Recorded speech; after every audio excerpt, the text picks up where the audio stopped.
Hello and welcome. Our top story today is from Somalia. For decades, the East African nation has been in dispute with Somaliland, its breakaway region with an administration of its own. Now, the self-declared country in the Horn of Africa has officially suspended dialogue and negotiations with Somalia that could potentially broker peace. This move adds a new chapter to the Somaliland row that began in 1991 when Somaliland unilaterally declared independence. The breakaway region has accused Somalia of repeatedly breaching its territorial integrity. But the trigger point for suspending any form of dialogue is a recent visit by Somalia's Prime Minister Hamza Abdi Bare to a disputed city named Las Anod. Now, this city is at the center of a long-running dispute between the two sides. Las Anod is located in the Sul region, a territory that Somaliland claims as theirs. However, Las Anod is currently controlled by Katumo forces who pledge their loyalty to Somalia.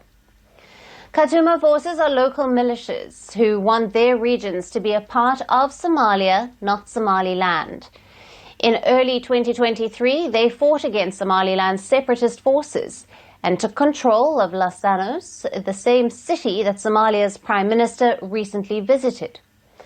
After that, they declared their administration, called the SSC Katumo. Earlier this week, Somalia recognized the SSC Katumo as a federal member state, further widening the differences. This announcement followed the 4-day visit by the Somalian Prime Minister. Now, Mogadishu said that this visit was a part of their quote-unquote unity reinforcement mission. However, Somaliland sees the visit as a provocation. The authorities have questioned the purpose of the Prime Minister's visit. It was deemed as a deliberate attempt to incite division and conflict. The new tensions come as a setback for years of peace efforts between the two sides. The conflict in the Horn of Africa carries repercussions far beyond. Though not recognized internationally, Somaliland, which sits in a strategic position, has extensively built foreign ties. Now, according to reports, it is now offering access to its Red Sea coastal base to the United States in exchange for formal recognition. The territory has already forged strong ties with the UAE and Saudi Arabia, with significant infrastructure and security collaboration in place. As relations with Mogadishu unravel, the stakes are growing for the entire Horn of Africa region. Now, could this escalation trigger wider regional fallout? And does the collapse of talks signal the end of hopes for a peaceful resolution? Now, for more on this, we have with us Stella Agara, governance and security analyst. Thank you for being with us. Thank you for having me. Thanks, Stella. Now, what are the implications of Prime Minister Hamza Abdi Bare's visit to Las Anod on the fragile dialogue between Somalia and Somaliland? The visit complicates an already very complicated situation in Somaliland, especially considering that there has been a semblance, of quiet and calm, maybe not peace, during this period of secession, even though Somaliland is not recognized as a territory. I think the visit will definitely interfere with the ongoing and planned talks between the federal government of Somalia and Somaliland, as the Somaliland itself and its administration recognizes this visit as probably destructive and interference with their territory, which they insist on having recognized. And of course, it will definitely interfere with the peace and reconciliation efforts that have been ongoing. I think as an entity that has had elections severally and elected democratic governments, even recently in 2024, they also feel that their territorial integrity is being interfered with. And of course, this poses a special issue around the area. I'm glad you mentioned in your news item that there are actors outside of Somaliland who also have a stake in this conversation, and of course it really complicates the relationship between Somaliland and Somalia.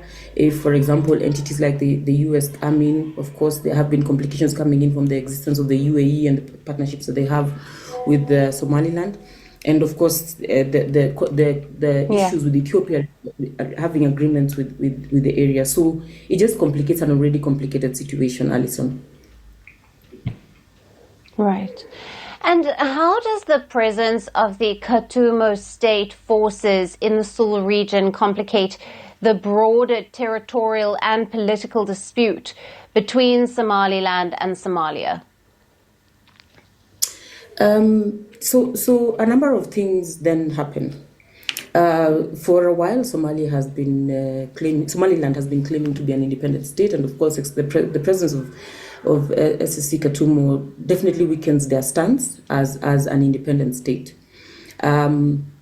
What this means for Somaliland is definitely a provocation, but what this means for the Federal Republic of Somalia is that they are winning towards maybe reconciliation and a return to some form of normalcy as a single nation.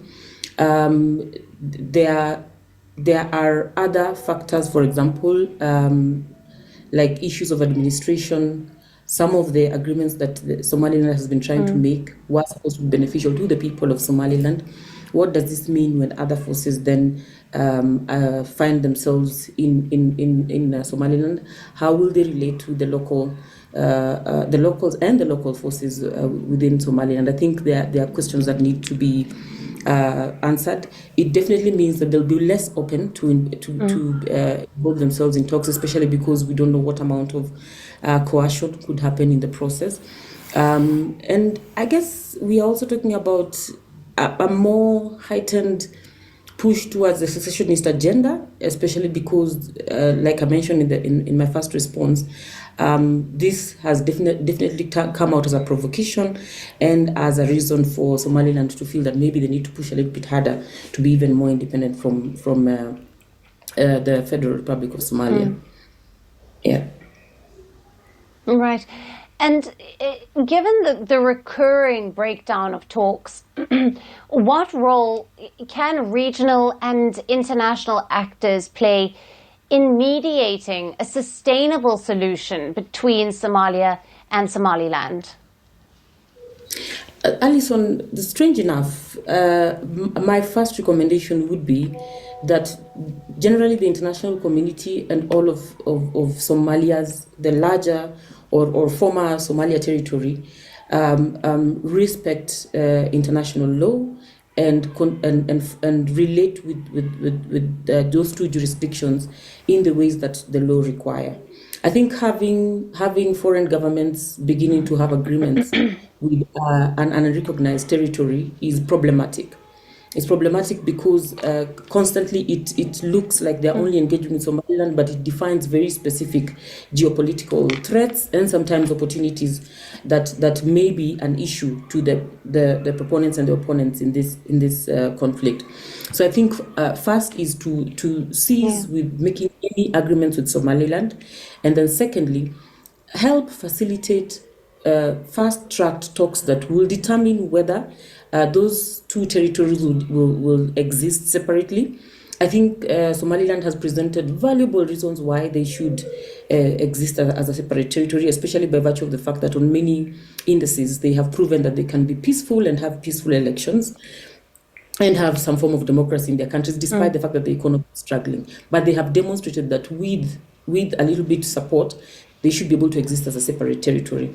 Is this something that they are able to negotiate effectively with the Somalia and accept that they're going to separate? I think this is something that needs to be fast-tracked. There is no value that comes out of having a territory within any part of the world that is not recognized internationally and therefore does not get to participate in the markets, does not get to participate in any of the opportunities available outside of their territory. And of course, the citizens of that place have a right to enjoy what is available for the rest of the world. So I think that is the other. The third one is to end hostilities. And I think a lot of the forces coming from outside are benefiting in one way or the other. And so sometimes they support the hostilities between those two nations. If this could really be curtailed, it would help with the situation and create room for negotiation to be finalized and to allow for a clear understanding to exist on whether these two nations exist as separate entities, and if they exist as one entity, then to put an end to the war. I don't think it is difficult, especially in the present age, to have two leaders sit down, three leaders sit down. I'm struggling with the Puntland situation. Sit down and agree on whether they are going to have autonomy, or whether they're going to come together and run the nation either as a federal republic or whatever other mechanisms exist. I mean, there are examples route all over the world on nations that either exist as federal republics like the United States of America, or nations that have devolution of power, and every independent devolved unit then has powers of its own. Whatever it is, I think a decision can be reached, and instead of the rest of the world trying to get into individual agreements with an unrecognized territory, they should fast track the process of making it a legitimate territory and then engage with them from a point of benefit on a win-win basis. Right. Stella, thank you very much for being with us on First Post Africa. Thank you for having me. Greeting you with aloha and namaste. No, I love India. Presence, occupation of a territory.